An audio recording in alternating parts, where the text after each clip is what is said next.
Les scènes de Quidditch sont quant à elles faites certainement un événement tragique supplémentaire qui soulignera et renforcera les traits de son personnage fictif. Parce que la production n'est pas bête, elle sait qu'elle a de l'or entre les mains et qu'elle ne doit ni décevoir son public, ni trahir son auteur, et elle sait pertinemment qu'on l'attend au tournant. 24 sur 2, troisième.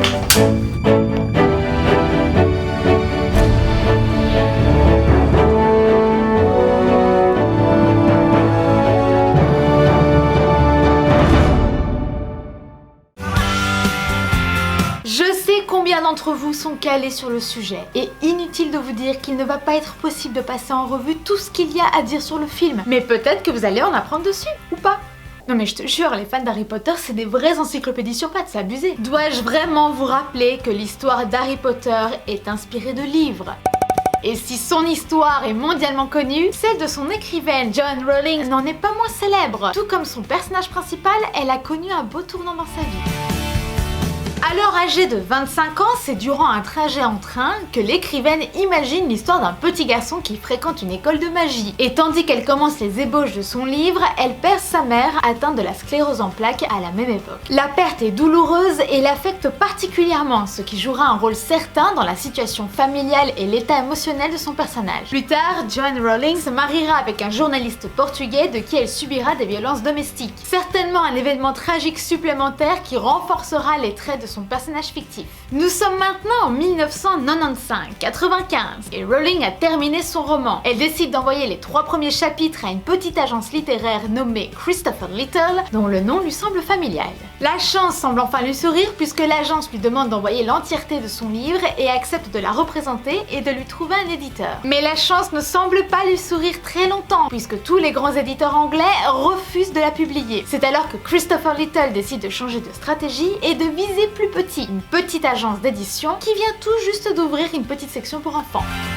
Et eux, le livre, il les intéresse. Ils achètent donc les droits pour 2500 livres sterling, ce qui représente plus ou moins 2700 € aujourd'hui, et en profitent au passage pour lui faire changer de nom. La maison d'édition lui explique que Joanne Rowling, c'est un petit peu dangereux pour le public cible. Pas certain que les jeunes garçons enfants aient envie de lire un livre écrit par une femme. Il propose alors les initiales, mais il trouve plus judicieux qu'il y en ait 2. Seulement, l'écrivaine n'a qu'un seul prénom. C'est alors qu'elle décide d'utiliser le prénom de sa grand-mère paternelle, Kathleen. À partir de maintenant, Joanne Rowling deviendra J.K. Rowling. Un pari gagné pour cette maison d'édition puisque le livre sera alors publié dans plus de 80 langues et attirera les gros poissons.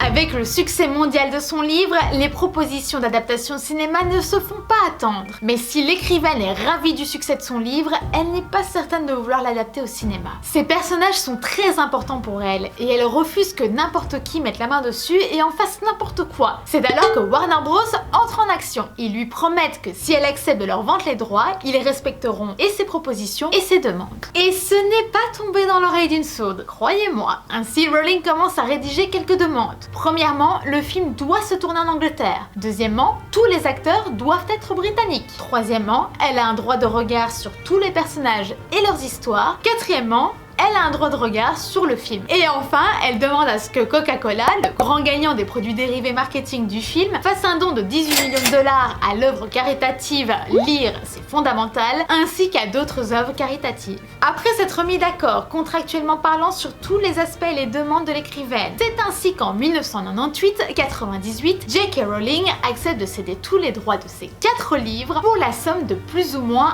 1 million de livres sterling, ce qui représente à l'époque environ 1 300 000 $.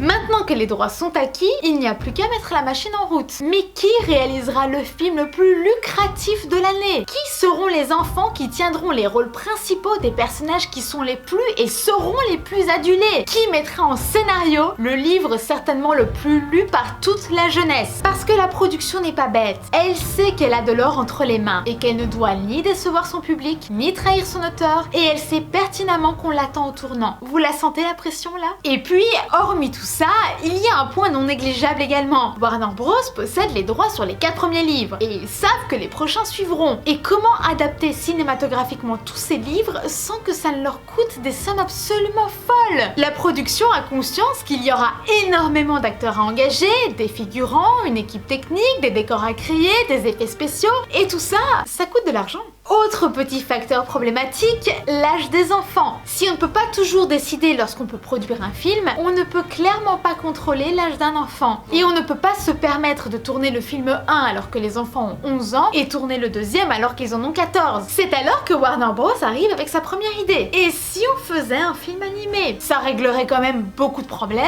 et puis ça intéresserait beaucoup quelqu'un. Steven Spielberg, qui cherchait à se diversifier dans ses projets, était très enthousiaste à l'idée de faire un animé. Et c'est donc sans trop de difficultés qu'il a accepté le job, à une seule petite condition. Il souhaitait que l'acteur Joel Osment, l'acteur du Sixième Sens, soit la voix d'Harry Potter. I see dead people.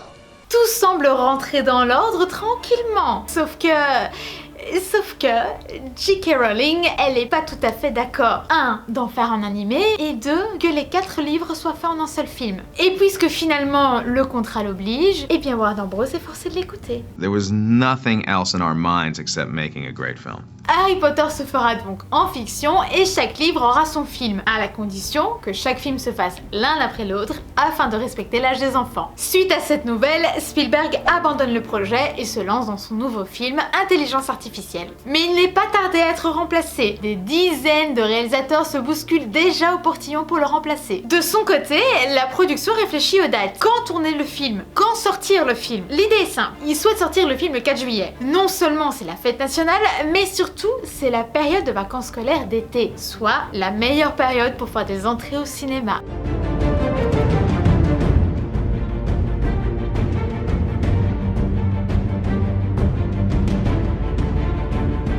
Mais ce souhait fait fuir plus d'un réalisateur. Le délai est très serré, trop serré. Le tournage commence le 29 septembre 2000. Ça semble alors impossible au potentiel réalisateur que le film soit prêt à diffuser le 4 juillet, soit 9 mois plus tard. La production semble alors obligée de revoir ses envies et de postposer sa sortie à novembre 2001. La recherche des réalisateurs reprend de plus belle. La production est très intéressée par Terry Gilliam, le réalisateur de Monty Python, et c'était également le premier choix de l'écrivaine. Mais finalement, Chris Columbus, réalisateur de Maman j'ai raté l'avion et de Madame Doubtfire, lui sera préféré de par son expérience avec les enfants sur les tournages.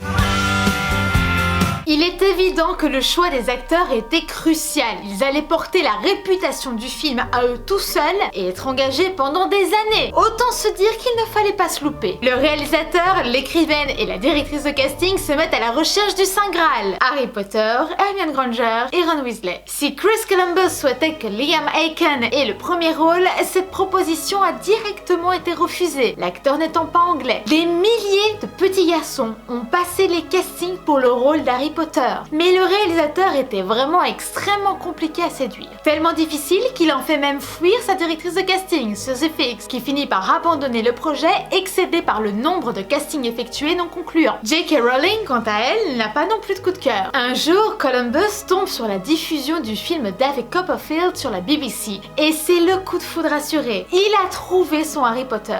Petit hic, Daniel Radcliffe n'est pas intéressé. Il a décidé à son jeune âge qu'il voulait déjà arrêter le cinéma. Mais vous commencez à le savoir, dans le showbiz, quand on veut, on veut. Un soir, le producteur et le scénariste du film décident d'aller au théâtre. Et comme le hasard fait bien les choses, ils tombent sur Daniel Radcliffe et ses parents. Ils font donc connaissance avec l'enfant, mais n'ont pas le temps d'engager la conversation à ce sujet que la famille Radcliffe est déjà partie. Le lendemain, la production appelle Daniel Radcliffe et lui propose le rôle. Et si le jeune acteur n'est pas tout à fait contre, ses parents sont nettement plus réticents. Ils ont bien conscience des conséquences médiatiques que cet énorme rôle aura sur leur fils. We had this mad day when we had to go to do a press conference and kind of be introduced to the world's media.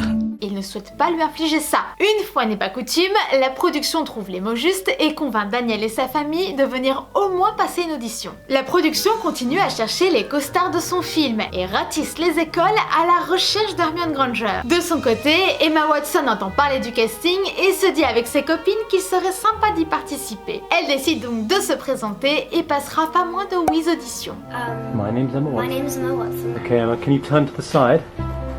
Rupert Grint, quant à lui, entend parler du casting via le journal de télé pour enfants de la BBC, Newrun. Il va donc sur le site, remplit le formulaire et envoie sa photo. Mais un mois plus tard, toujours pas de nouvelles. Il repart sur le site et constate qu'un enfant a envoyé une vidéo de lui en train de lire un morceau du scénario. Rupert Grint se dit alors que c'est la meilleure chose à faire et décide lui-même d'envoyer une vidéo de lui en train de se présenter sous forme de rap. So I basically just made a videotape of myself kind of doing a rap. A rap? About, yeah, how much Do I you was doing remember the film. rap you did? Can you do it just a little bit for us? Hello there, my name's Rupert Grint. I hope you like this and don't think I stink. I'm 4 foot. Yeah, I can't remember. That's what I remember. But Grint and Stink don't rhyme. They don't rhyme, but I was 10. Alors que chaque enfant a passé son ou ses auditions, il leur reste une dernière étape à passer en 3 phases. Premièrement, ils doivent lire une page du livre. Deuxièmement, ils doivent improviser leur arrivée à Poudlard dans leurs personnages respectifs. Et troisièmement, ils doivent lire un passage du scénario tous ensemble. Who last year celebrated his 665th birthday. That's what Fluffy's guarding on the 3rd floor. That's what's under the trapdoor. The Sorcerer's Stone. Celebrated his 665th birthday. That's what Fluffy's guarding on the 3rd floor. That's what's under the trapdoor. The Philosopher's Stone. Ça y est, l'équipe est séduite et a trouvé ces 3 acteurs. Mais un élément bien particulier a confirmé leur intuition. Chris Columbus avait appelé les 3 enfants afin d'officialiser la nouvelle. Alors que les 3 enfants étaient ensemble dans la même pièce et que donc ils faisaient connaissance pour la première fois, ils commencent à discuter. Emma Watson demande à Daniel Radcliffe s'il a déjà lu les livres et s'il les a appréciés. Au fur et à mesure de leur conversation, Daniel Radcliffe finit par lui dire que oui, il apprécie les livres, mais que son hobby favori vraiment c'est la lutte. Ce à quoi Emma Watson n'a pas tardé à réagir avec un « la lutte ?» Et c'est alors qu'il observait la scène de loin que Chris Columbus s'est simplement dit qu'il avait trouvé son trio. Quant au reste du casting, J.K. Rowling avait déjà une petite idée derrière la tête. Ainsi, pour le rôle d'Hagrid, elle savait qu'elle voulait Robbie Coltrane. Pour le rôle de McGonagall, elle souhaitait Maggie Smith. Et enfin, pour le rôle de Severus Rogue, elle souhaitait Alan Rickman. Le rôle d'Hagrid avait très fortement été envié par Robbie Williams, qui souhaitait absolument tenir ce rôle. Mais malheureusement, sa nationalité américaine lui a valu sa place. J.K. Rowling a tout de même fait 2 petites exceptions, notamment avec Richard Harris dans le rôle de Dumbledore, parce que l'acteur est irlandais et que bon, ça va, ça passe quand même. Et avec Zoe Wanamaker, Madame Bibbin, qui est certes américaine, mais qui a obtenu la nationalité britannique en 2000. Et figurez-vous que la production a bien failli ne jamais avoir Mr. Harris, puisque l'acteur avait refusé à plusieurs reprises le rôle. I wasn't necessarily very keen on doing it. Il a fini par l'accepter, puisque sa petite fille l'a appelé après avoir appris la nouvelle et a menacé de ne plus jamais lui parler s'il refusait le rôle. Et même si certains acteurs se sont fait désirer, hormis les acteurs principaux, le casting fut l'un des plus faciles pour le film, puisque la majorité des gens à qui on a proposé un rôle l'ont accepté d'emblée. Si la production souhaitait pouvoir s'implanter dans la cathédrale de Canterbury pour tourner une partie du film, cette demande leur a été refusée. En effet, Canterbury reproche au livre et au film de véhiculer des messages païens contraires au christianisme. Pire encore, des chrétiens extrêmement croyants décrivent Harry Potter comme étant une histoire maléfique, démoniaque et satanique qui retourne le cerveau des plus jeunes. Finalement, l'équipe se tournera vers la cathédrale de Gloucester et ont bien cru qu'ils ne pourraient pas y tourner. Même si le révérend a donné son accord, des manifestants ont commencé à envoyer des lettres aux journaux locaux en expliquant à quel point ils étaient contre ce tournage et qu'ils n'hésiteraient pas une seule seconde à venir bloquer l'accès aux équipes le jour J. Fort heureusement, le jour J, il n'y avait qu'un seul manifestant. Nous disions donc que l'équipe avait trouvé ses décors en le château fort d'Onwick, en la cathédrale de Durham et la Harrow School. I immediately thought, where would you go on location? What exists from that era? Well, there were bits of Oxford and bits of Cambridge, some of those colleges, and also the great Gothic European Cathedral. Ces mêmes lieux seront l'inspiration même à Stuart Craig, le chef des décors, pour la création de Poudlard. Et sans trop de surprise, c'est Poudlard qui leur a coûté le plus de temps et le plus d'argent. Il aura fallu pas moins de 86 techniciens pour construire ce décor. Et si on additionne le temps que chacun d'entre eux a passé individuellement sur le décor, il aura fallu pas moins de 74 ans pour le construire. Au début du film, chaque image que vous voyez de Poudlard depuis l'extérieur est une miniature du château.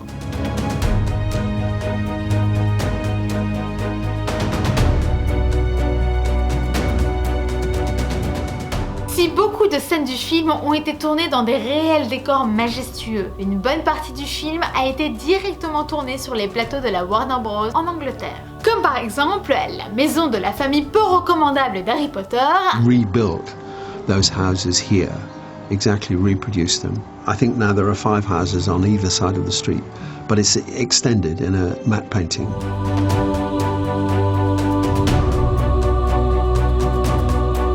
Et la grande salle qui a été largement inspirée de la grande salle du collège Christ Church. Le maquillage et les costumes sont la seconde dépense la plus importante sur le film. Il aura fallu pas moins de 600 costumes rien que pour les élèves, chaque acteur ayant son propre costume avec ses mensurations. Afin d'atténuer les coûts au maximum, l'équipe a même tenté de coudre des doublures dans les vêtements, que chaque costume puisse être utilisé par 2 acteurs. Mais malgré la bonne intention, ça n'a pas suffi à diminuer les frais. Le personnage d'Hagrid a également eu son lot de travail. Il aura fallu, pour respecter la corpulence du personnage et la taille imposante de celui-ci, engager le rugbyman Martin Bayfield. Dans un premier temps, on lui mettait un rembourrage afin qu'il obtienne une certaine masse. Ensuite, on lui mettait le costume du personnage. Et enfin, en dernier lieu, la tête d'Hagrid. Une fausse tête qui aurait été largement décelable de près, mais pas lorsqu'on le filme de dos ou encore de loin. Quant aux effets spéciaux, ils ont fait quelques petites apparitions brèves. Le personnage de celui dont il ne faut pas prononcer le nom, est le résultat d'une collaboration entre le make-up et les effets spéciaux. Les make-up artistes se sont chargés de maquiller son visage, c'est-à-dire de lui retirer ses sourcils, de lui mettre des lentilles, des fausses dents et des faux ongles, et même de lui rajouter quelques fausses veines sur le visage. Ensuite, ce sera au tour de l'équipe des effets spéciaux qui se chargera d'effacer son nez. With the nose, we looked at prosthetic versions. When it was first discussed, I said it isn't going to work. Digitally removed his nose, or rather diminished his nose, flattened it like that of a snake, and instead of traditional human nostrils, created slits. Les scènes de Quidditch sont quant à elles faites sur fond vert ou sur fond bleu et sont ensuite remplacées numériquement en post-production. Les balais bougent sur eux-mêmes et les caméras tournoient autour des acteurs pour donner cette impression de mouvement à l'écran. Les décors ont demandé un temps colossal et une multitude de techniciens, et parfois un peu de ressources. Comme par exemple le décor de la grande salle, où l'équipe de décoration avait mis de réelles bougies, suspendues par des fils transparents qui devaient par après être effacés numériquement. Petit problème, l'une des bougies a fini par brûler l'un des fils et s'est éclatée sur le sol. Par chance, elle n'a touché personne, mais ça aurait pu. Afin de s'éviter une autre angoisse, l'équipe a préféré retirer les bougies et les remplacer simplement numériquement. Dans la famille trucs et astuces, nous demandons la bibliothèque de Dumbledore, qui ne sont autres que des annuaires reliés les uns aux autres et auxquels on a rajouté une couverture en cuir. J.K. Rowling s'est vue proposer le rôle de Lily Potter, alias la mère d'Harry Potter, mais elle a refusé la proposition parce qu'elle n'est pas actrice et qu'elle estimait qu'elle allait ruiner la scène. Si c'est bien Troy Verne qui joue le rôle de Gripsec physiquement, ce n'est pas sa voix, mais celle de Warwick Davis, tout simplement parce que Troyer est américain et Warwick est bien anglais. And Mr. Harry Potter has his key. Le titre Harry Potter et la pierre philosophale est connu dans le monde entier, sauf en Amérique, parce que les éditeurs en Amérique estimaient qu'aucun enfant américain ne lirait un livre dont le titre contient le mot philosophal. Afin de rendre la maison des Dudley la plus désagréable possible, la décoratrice Stephanie Macmillan a pris un malin plaisir à la décorer de tout un tas de meubles qu'elle trouvait les plus laids. L'acteur Daniel Radcliffe est un petit rigolo. Sur le tournage, il s'est amusé à prendre le téléphone de Robbie Coltrane, alias Hagrid, et de le mettre dans la langue turque. L'acteur ne parlant pas cette langue a été obligé d'appeler le père d'un coiffeur présent sur le tournage qui lui parlait turc afin de l'aider à remettre la bonne langue. Toute la nourriture présente sur les tables dans la grande salle était bien réelle, mais non seulement elle passait des heures sous les spots de tournage, mais en plus elle passait souvent la nuit, ce qui fait que non seulement les acteurs avaient interdiction de toucher la nourriture avariée, et il y traînait une odeur nauséabonde. C'est bon? Bah, je pense que le son ça va pas. Ah, tu commences pas avec ça. Et c'est sur cette note ragoûtante que l'on se quitte. J'espère que cette vidéo vous aura plu. On se retrouve dans 2 semaines pour un épisode qui aura du mordant. N'oubliez pas vos bonnes résolutions. Allez, coupez.